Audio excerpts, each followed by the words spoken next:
The 21st month of my imprisonment is well on its way. My friends took it for granted that I would write and produce another book.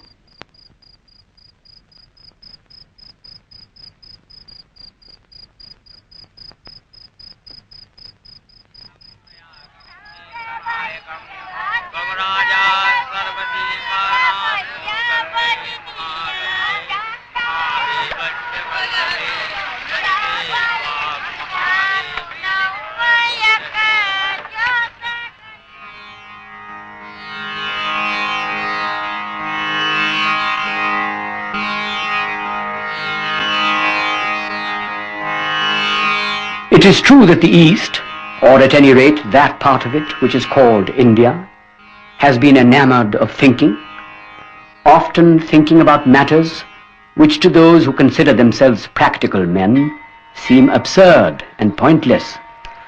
She has always honored thought and the men of thought, and refused to consider the men of the sword or possessors of money as superior to them. Even in her days of degradation, she has clung to the thought and found some comfort in it. Even today, in this money age, the influence of this tradition is marked, and because of it, Gandhiji, who is not a Brahmin, can become the supreme leader of India and move the hearts of millions without force or compulsion or official position or possession of money. Perhaps this is as good a test as any of the nation's cultural background and its conscious or subconscious objective. To what kind of leader does it give its allegiance?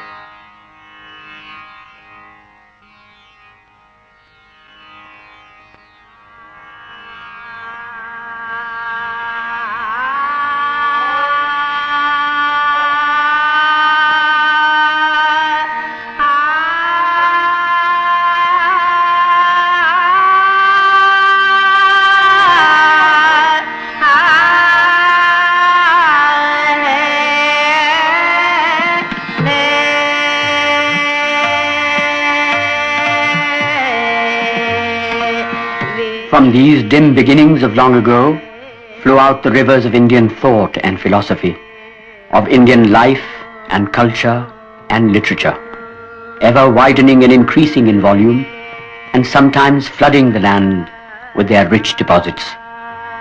India is like some ancient palimpsest on which layer upon layer of thought and reverie had been inscribed, and yet no succeeding layer had completely hidden or erased what had been written previously.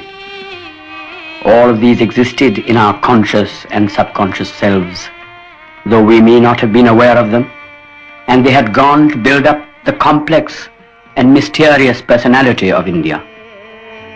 During this enormous span of years, they changed their courses sometimes, and even appeared to shrivel up, yet they preserved their essential identity. In India, we find during every period when her civilization bloomed an intense joy in life and nature, a pleasure in the act of living. It is inconceivable that a culture or view of life based on other worldliness or world worthlessness could have produced all these manifestations of vigorous and varied life.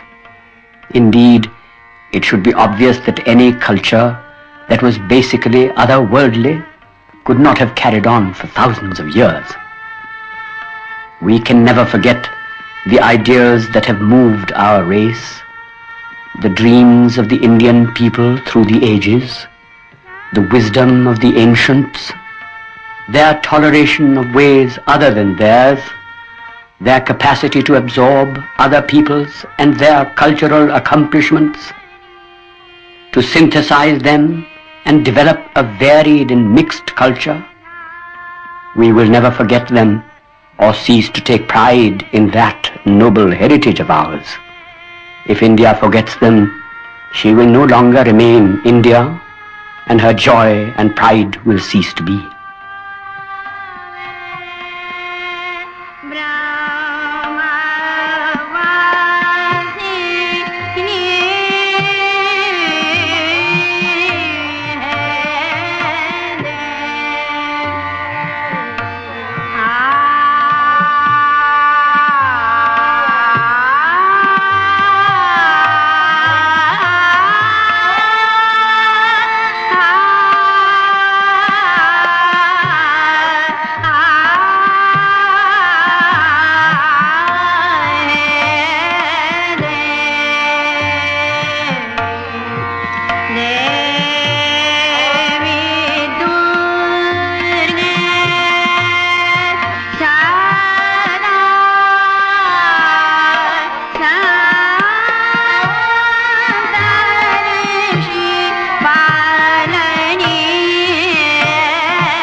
War has ended in Europe and Asia. The atom bomb became the symbol of the new age. The use of this bomb and the tortuous ways of power politics brought further disillusion. The old imperialisms still functioned. June 15, Friday, 8 a.m. 10 minutes ago, we were informed that we were unconditionally released. I came from the long seclusion of prison to crowds and intense activity.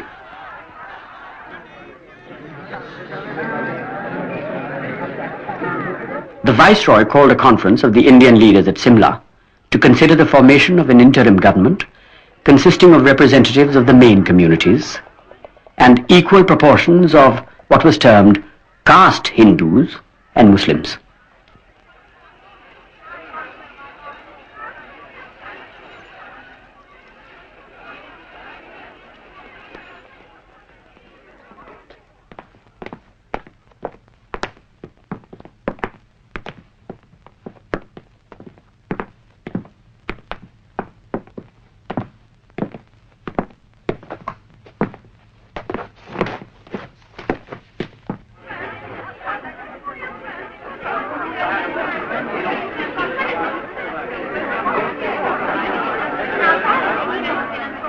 Six days ago, my colleagues and I sat on the chairs of high office in the government of India.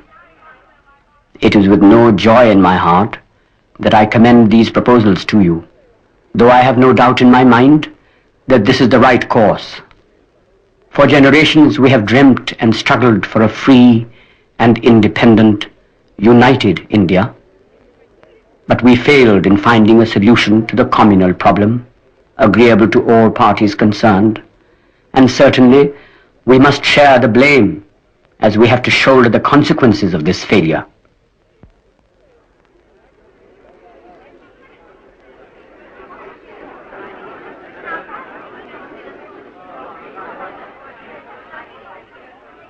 During the past 5 years, the Muslim League has had a clear field in India. The Congress was almost continually under ban and in prison. We have thus had no approach to the Muslim masses, and they have been fed with lies both by the League and government propagandists.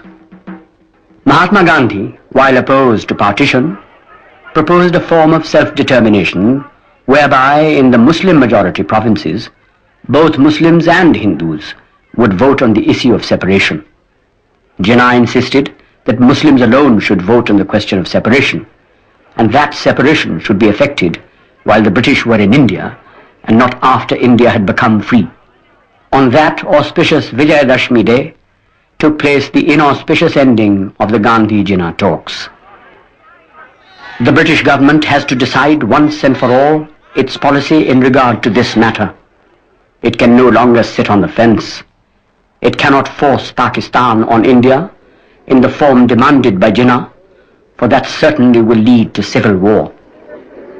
The Muslim League launched a direct action day on August 16, 1946, with an immediate demand for Pakistan. Our hearts were heavy with the terrible tragedy of Calcutta, and because of the insensate strife of brother against brother.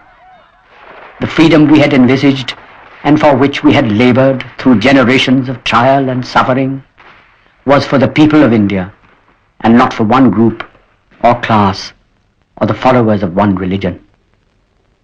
I am personally against the idea of division of the country, but if a representative election of the areas wish to separate themselves from India, then I shall agree to their going.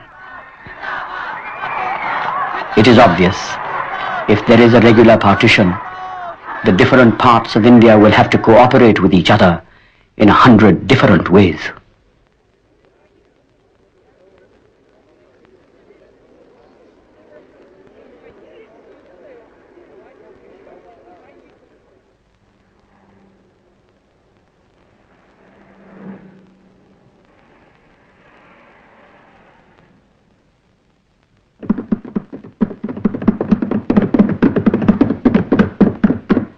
Long years ago, we made a tryst with destiny And now the time comes when we shall redeem our pledge, not wholly or in full measure, but very substantially.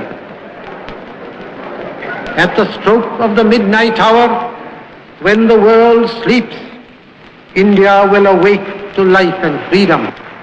A moment comes, which comes but rarely in history, when we step out from the old to the new, when an age ends, and when the soul of a nation, long suppressed, finds utterance.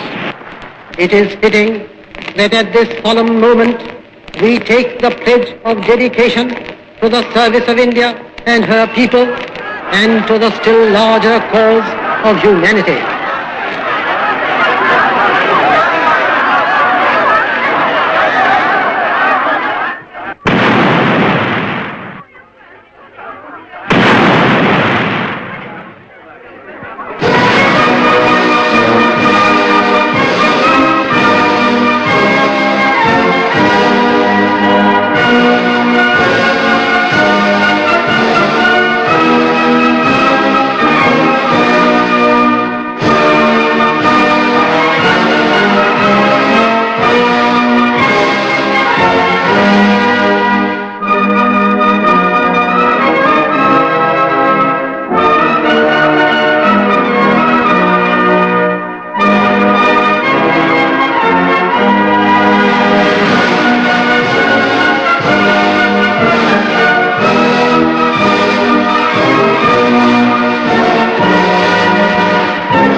Baba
The battle of our freedom is fought and won, but another battle no less important than what we have won still faces us. It is a battle with no outside enemy. It is a battle with our own self.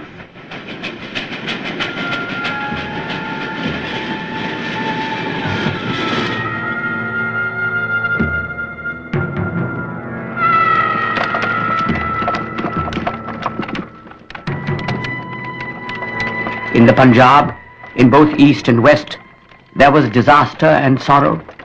There was murder and arson and looting in many places, and streams of refugees poured out from one place to another.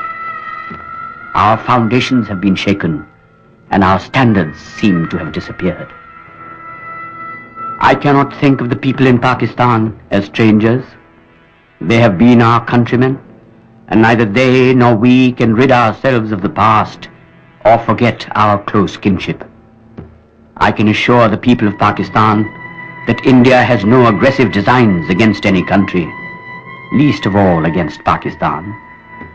We want Pakistan to live in peace and to progress and to have the closest ties with us.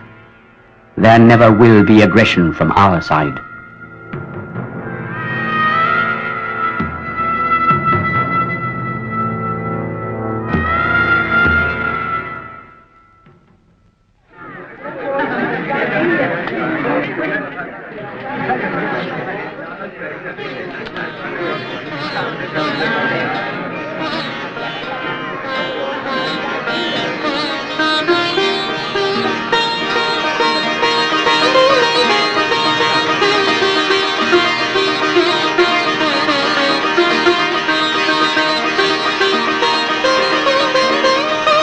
Friends and fellow Asians, what has brought you, the men and women of Asia, here?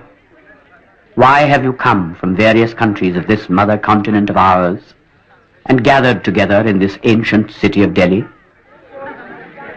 Asia, after a long period of quiescence, has suddenly become important again in world affairs.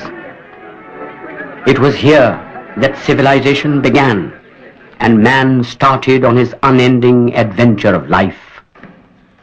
Here the mind of man searched unceasingly for truth, and the spirit of man shone out like a beacon which lighted up the whole world. This dynamic Asia, from which great streams of culture flowed in all directions, gradually became static and unchanging. A change is coming over the scene now, and Asia is again finding herself. There are powerful creative impulses and a new vitality in all the people of Asia. The masses are awake and they demand their heritage. Strong winds are blowing all over Asia. Let us not be afraid of them, but rather welcome them, for only with their help can we build the new Asia of our dreams. The dawn of its newly acquired freedom is turbulent, because during these past 2 centuries, its growth was arrested, frustration was widespread, and new forces appeared. These forces were essentially nationalist, seeking political freedom, but behind them was the vital urge for bettering the economic conditions of the masses of the people. The remedy is to accelerate the advent of freedom and to remove the poverty. If this is achieved, Asia will become a powerful factor for stability and peace.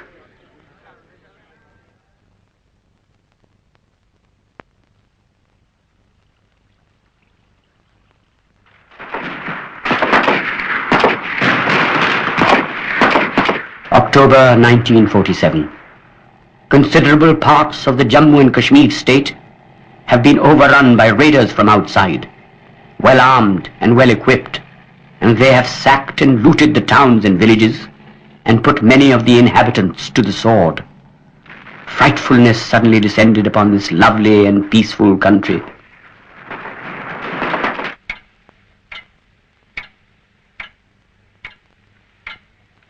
To be fighting side by side with the people of Kashmir against fanatic hordes was a heartening experience which set aside for the moment the memories of communal strife and partition. I trust in this defense we shall give a demonstration to all India and to the world how we can function unitedly and in a non-communal way in Kashmir. In this way, this terrible crisis in Kashmir may well lead to a healing of the deep wounds which India has suffered in recent months.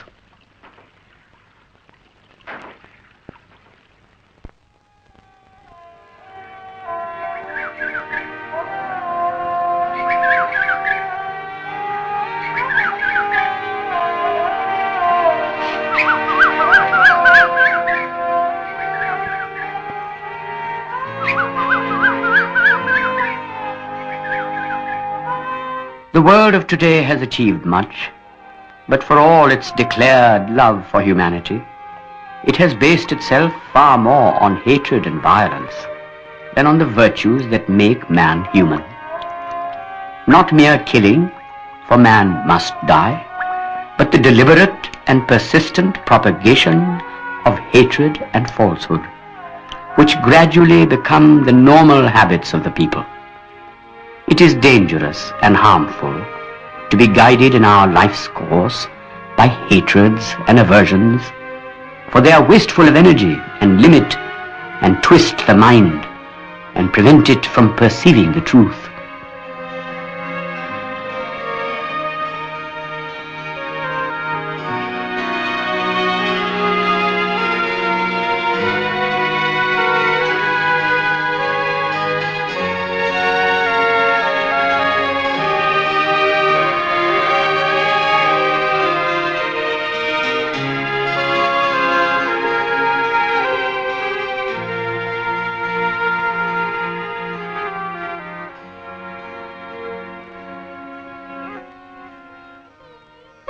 This little man of poor physique had something of steel in him, something rock-like, which did not lack physical powers, however great they might be. His calm, deep eyes would hold one and gently probe into the depth. His voice, clear and limpid, would purr its way into the heart and evoke an emotional response. His language was always simple and to the point. A man of the keenest intellect, of fine feeling and good taste, wide vision, very humane, and yet essentially an ascetic who had suppressed his passion and emotions, sublimated them and directed them in the spiritual channel. A tremendous personality, drawing people to himself like a magnet and calling out fierce loyalty and attachments, and this so utterly unlike a peasant. And yet withal, he is the great peasant, with a peasant blindness to some aspects of life.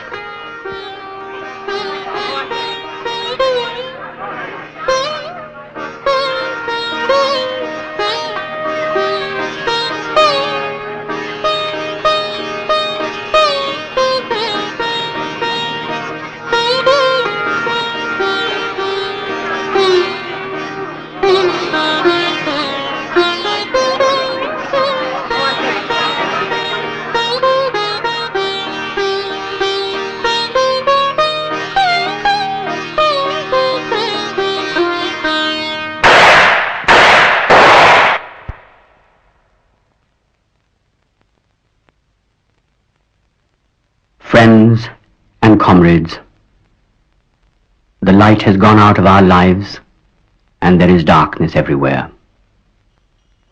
Our beloved leader, Bapu as we call him, the father of the nation, is no more. We will not run to him for advice and seek solace from him. And that is a terrible blow, not to me only, but to millions and millions in this country.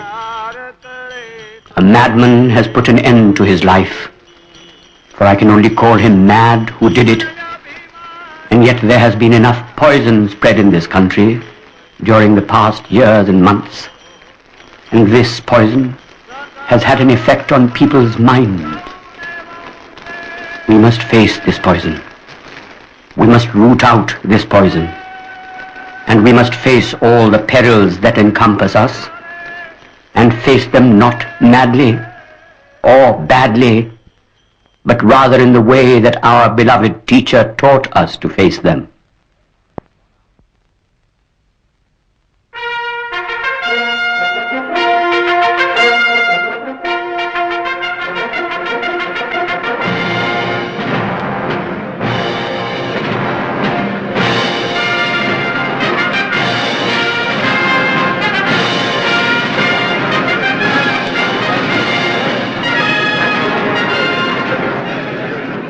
We, the people of India, have solemnly resolved to constitute India into a sovereign democratic republic and to secure to all its citizens justice, social, economic, political, and equality of status and opportunity, and to promote among them all fraternity, assuring the dignity of the individual and the unity of the nation. In our Constituent Assembly, this 26th day of November 1949, do hereby adopt, enact, and give ourselves this Constitution.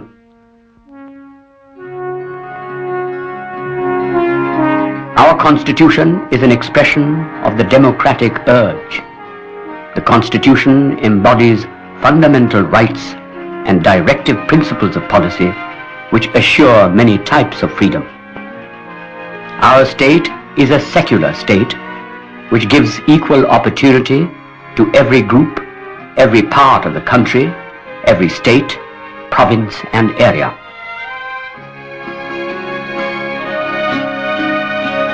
It is not enough to talk of political unity. We must have emotional unity, which does away with provincial barriers, with caste barriers, or communal or religious barriers. We stand for democracy and for socialism, not necessarily in any doctrinaire sense, but in the sense that we stand for some basic principles of socialism. We say that our aim is a socialist pattern of society, something which affects the whole community, helps all the people in the country to raise their level of living and reduce the big differences that may exist. Today there is in India a certain vulgarity about the difference in people's standards.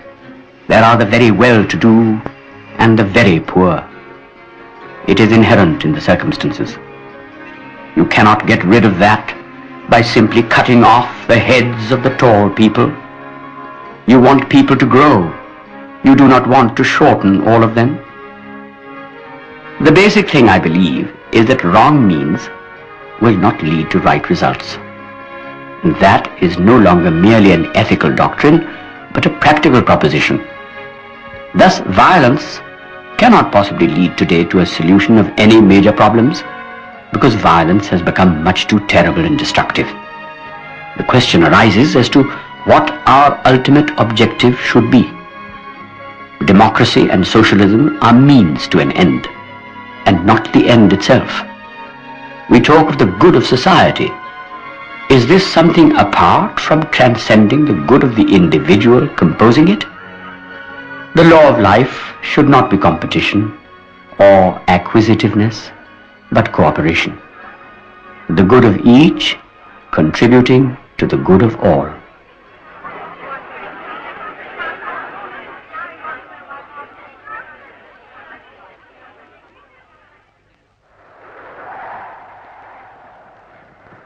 Production today is the first priority. But production by itself is not enough, for this may lead to an even greater concentration of wealth in a few hands, which comes in the way of progress, and which, in the context of today, produces instability and conflict. Therefore, fair and equitable distribution is essential for any solution of the problem. A proper land policy is essential for the progress of agriculture. We have gone some way towards achieving this by putting an end to the zamindari and jagirdari systems in many states. We must complete this task, eliminate all intermediaries, and fix a limit for the size of holdings.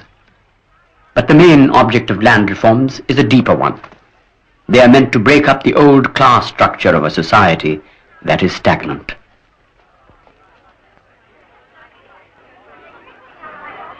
The main plan is a big one, embracing innumerable activities in the country. But far bigger is the vision which draws us forward, a vision inspired by courage and hope and reasoned optimism. Let us have faith in our country and ourselves.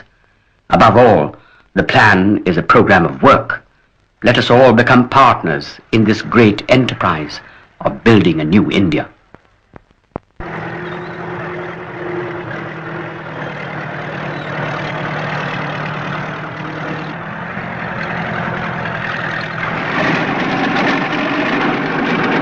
As I walked round the site, I thought that these days the biggest temple and mosque and gurdwara is a place where man works for the good of mankind. Which place can be greater than this? This Bhakra Nangal, where thousands and lakhs of men have worked, have shed their blood and sweat, and laid down their lives as well. Where can be a greater and holier place than this, which we can regard as higher?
So far as we are concerned, we are definitely committed to encouraging science and technology, encouraging it not only in its various technical fields, but to build up the scientific temper, a scientific approach to life's problems. One of the biggest things that we have done since independence is the development of our magnificent national laboratories all over India. If we had done nothing else during the last 5 years but the development of these laboratories, we would have had some reason to take credit for our achievement.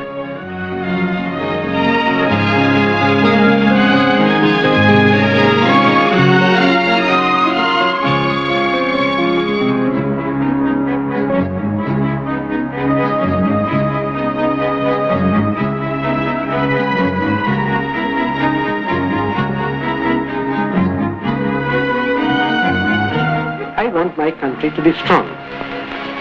And I want the strength of my country is going to be, apart from economic health and progress, the unity of my country and self-reliance in my country. Our object is to arrive at a stage when we do not depend upon outside countries for any kind of help, whether financial or mechanical. That is what is called, broadly speaking, the take-off stage.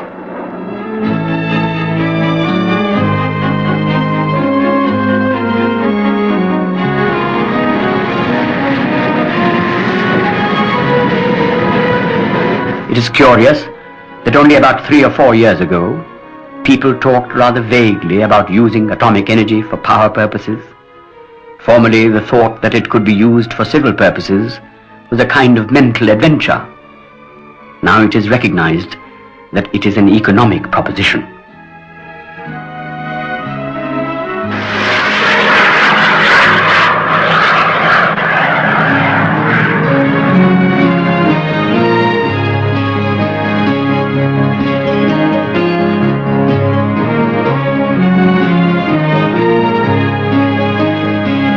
It is clear that in the final analysis, it is the quality of the human beings that counts. We have to remember always that it is right education and good health that will lay the foundation for economic as well as cultural and spiritual progress. In the old days, the arts in India were encouraged more especially by the ruling princes and rich patrons. Now, the state has to encourage them. The state should help an academy or association, but should leave it free to function as it likes. That is broadly the policy we follow in regard to the Central Arts Academies.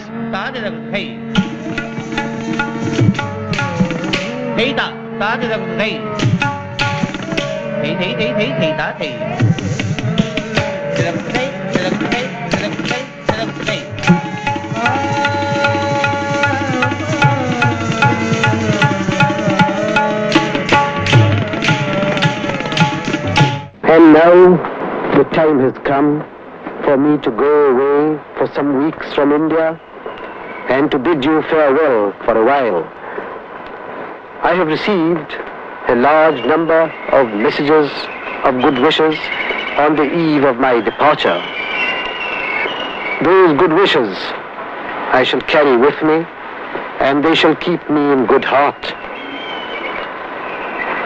Perhaps it is a good thing that for 5 weeks or so you will not be troubled by my speeches and broadcasts.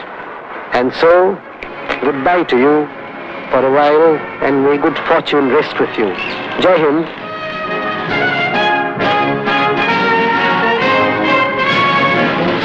India may be new to world politics, and her military strength insignificant in comparison with that of the giants of our epoch. But India is old in thought and experience, and has traveled through trackless centuries in the adventure of life. Throughout her long history, she has stood for peace, and every prayer that an Indian raises ends with an invocation to peace. It was out of this ancient and young India that Mahatma Gandhi arose, and he taught us a technique of action that was peaceful. Yet it was effective and yielded results that led us not only to freedom, but to friendship with those with whom we were till yesterday in conflict. This is the basis and the goal of our foreign policy. We are neither blind to reality, nor do we propose to acquiesce in any challenge to man's freedom, from whatever quarter it may come. Where freedom is menaced, or justice threatened, or where aggression takes place, we cannot be and shall not be neutral. What we plead for and endeavor to practice in our own imperfect way is a binding faith in peace and an unfailing endeavor of thought and action to ensure it. This concept of coexistence is thus basic to Indian thinking. Our own country is full of its own problems, more particularly to give a better life to all our innumerable people. And that can only be done if there is peace. And so for us, peace is a passion. Not only a passion, but something that all our logic and mind drives us to as essential for our growth.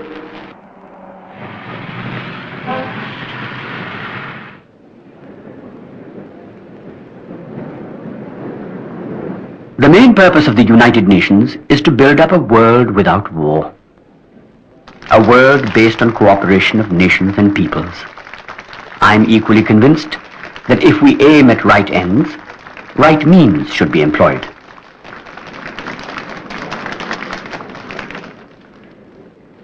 More and more we live under a kind of regime of terror. Terror of what?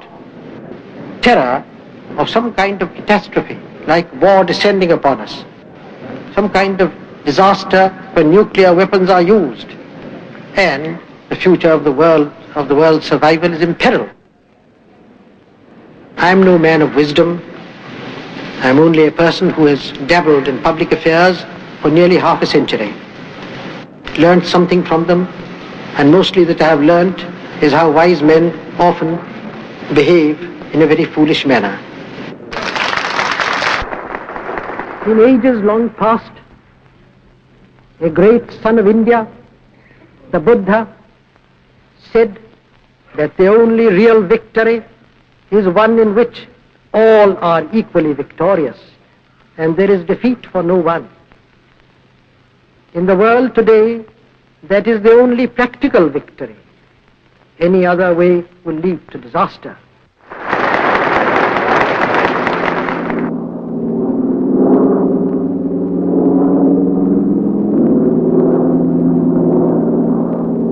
Truth is not confined to one country or one people. It has far too many aspects for anyone to presume that he knows all. And each country and each people, if they are true to themselves, have to find out their path themselves, through trial and error, through suffering and experience. Only then do they grow. We in India have sought to formulate the principles which should govern our relations with other countries, and have often spoken of them as the 5 principles. What are these 5 principles? Panchasheel. They are very simple. The first one is the recognition by the countries of their independence and each other's independence, sovereignty, and territorial integrity. The second one is non-aggression. The third is non-interference with each other. The fourth is mutual respect and equality. And the fifth is coexistence. Our policy is neither neutral in that sense, nor passive. It is an active, positive policy, in favor of peace, holding on to certain objectives and ideals, and trying in a friendly way and in a small way to influence events. We don't imagine that we can make a terrible lot of difference, but sometimes when things are in a balance, even a little tells.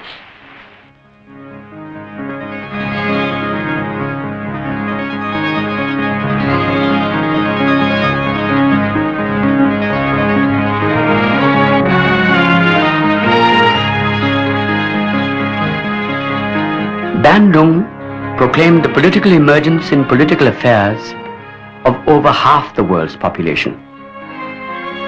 Peaceful coexistence and non-alignment does not mean passivity of mind or action, lack of faith or conviction. It does not mean submission to what we consider evil. It is a positive and dynamic approach to such problems that confront us. We believe that each country has not only the right to freedom, but also to decide its own policy and way of life.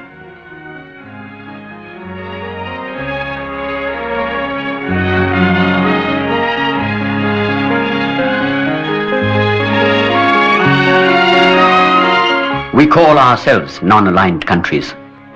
The word non-aligned may be differently interpreted, but basically it is used with the meaning of being non-aligned with the great power blocks of the world. Non-aligned has a negative meaning, but if we give it a positive connotation, it means nations which object to lining up for war purposes to military blocs, to military alliances, and the like. We keep away from such an approach, and we want to throw our weight in favor of peace. Millions of people believe in what is called capitalism. Millions also believe in communism. But there are many millions who are not committed to either of these ideologies. and yet seek friendship with others, a better life, and a more hopeful future.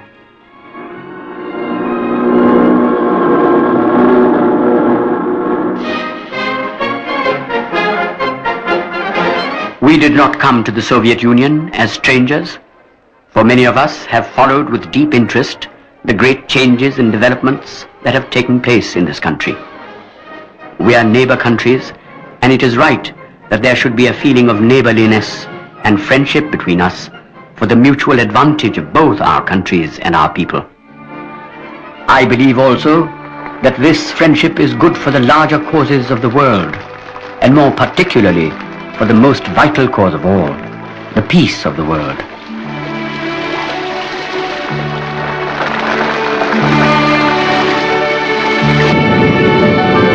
I saw in the Soviet Union mighty tasks undertaken and many accomplished. I saw that the field of cooperation between our two countries was rich and wide.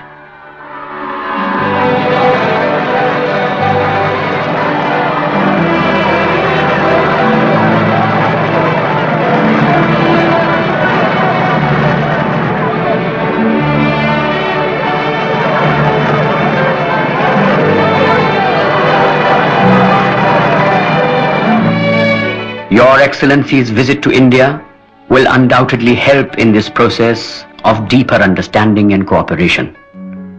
Let our coming together be because we like each other and wish to cooperate, and not because we dislike others and wish to do them injury. Let us also plan for the peaceful cooperation of different countries for the common good and elimination of war.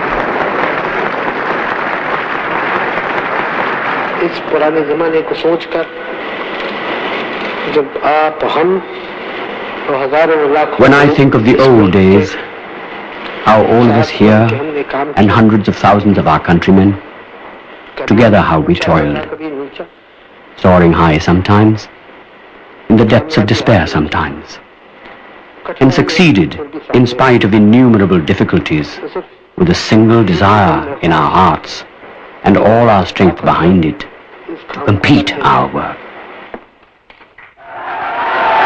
We shall never forget that day when India attained freedom after a long and hard struggle and great sufferings. A fresh wind began to blow again across the country, and we decided to devote all our energies to build a new and prosperous India so that the people could move forward and strengthen the nation.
महात्मा पूरे दिखाई जाएंगे।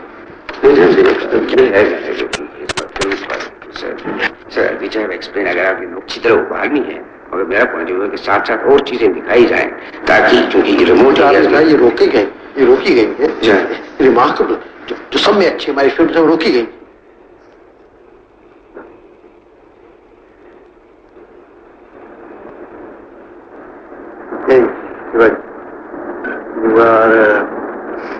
We are being stressed that there is something. I don't see any way out of your doing it. I realize that. I don't quite like it, where it will lead to.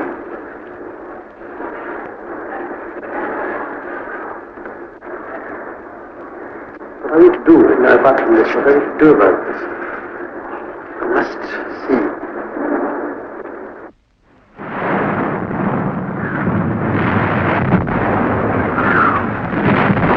India was rightly regarded the country which stood for peace. We had become standard bearers of peace in the world. But weakness goes ill together with peace. Peace can be secured by strength and endeavor, and not by complacency. That way alone can peace be secured in the world, and our voice can be heard with respect.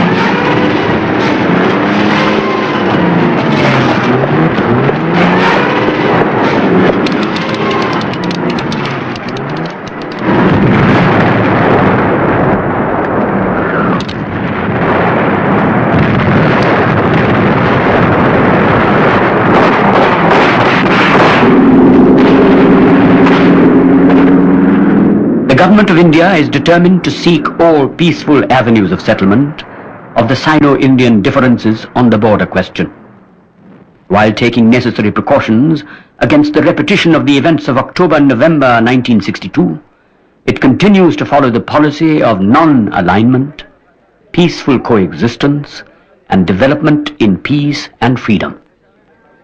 I invite all of you, to whatever religion or party or group you may belong, to be comrades in this great struggle that has been forced upon us.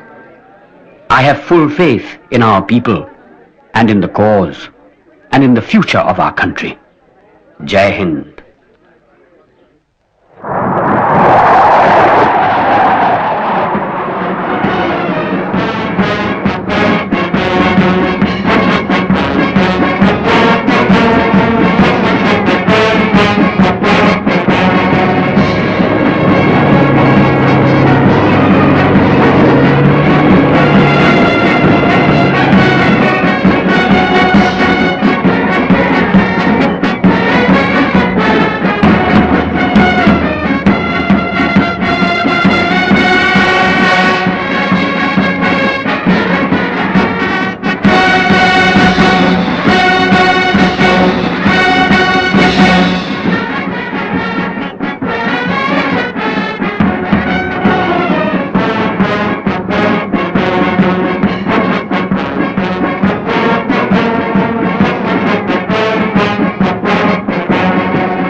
First of all, I've lived my life, a very large part of it.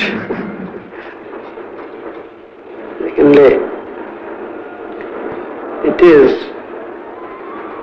occasionally frustrating and all that, but generally it's a satisfying life. That is, satisfaction really comes when one can fit in one's thought with one's action. I was never quite so satisfied in that sense as in the days of our struggle for independence. And especially in the early days, I was younger too, and I forgot everything almost, including my family, everything. I saw them, I took them for granted, I forgot them. I was in a state of, shall I say, a queer state of mind, concentrating on one thing. And it's like an arrow from the bow, it goes straight.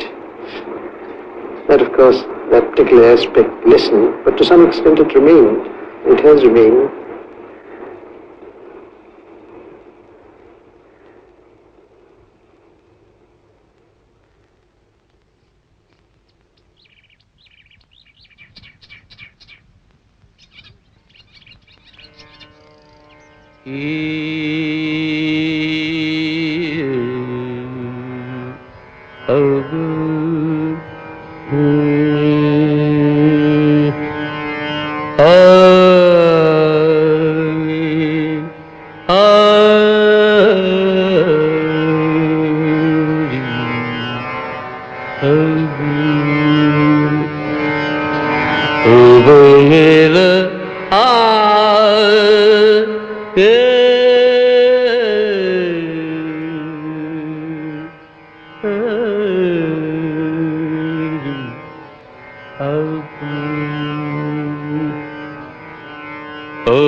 Mahatma Gandhi had said of him, "When I am gone, Jawaharlal Nehru will speak my language."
I have received so much love and affection from the Indian people that nothing I can do can repay even a small fraction of it.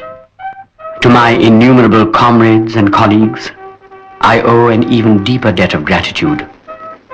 We have been joint partners in great undertakings and have shared the triumphs and sorrows which inevitably accompany them. A small handful of my ashes should be thrown into the Ganga. The Ganga has been to me a symbol and a memory of the past of India, running into the present and flowing on to the great ocean of the future. And though I have discarded much of past tradition and customs, and am anxious that India should rid herself of all shackles that bind and constrain her, and divide her people, and suppress vast numbers of them, and prevent the free development of the body and the spirit, though I seek all this, yet I do not wish to cut myself off from the past completely. I am proud of that great inheritance that has been and is ours, and I am conscious that I too, like all of us, am a link in that unbroken chain which goes back to the dawn of history in the immemorial past of India. That chain I would not break, for I treasure it and seek inspiration from it. The major portion of my ashes should, however, be disposed of otherwise. I want these to be carried high up into the air in an aeroplane and scattered from that height over the fields where the peasants of India toil, so that they might mingle with the dust and soil of India and become an indistinguishable part of India.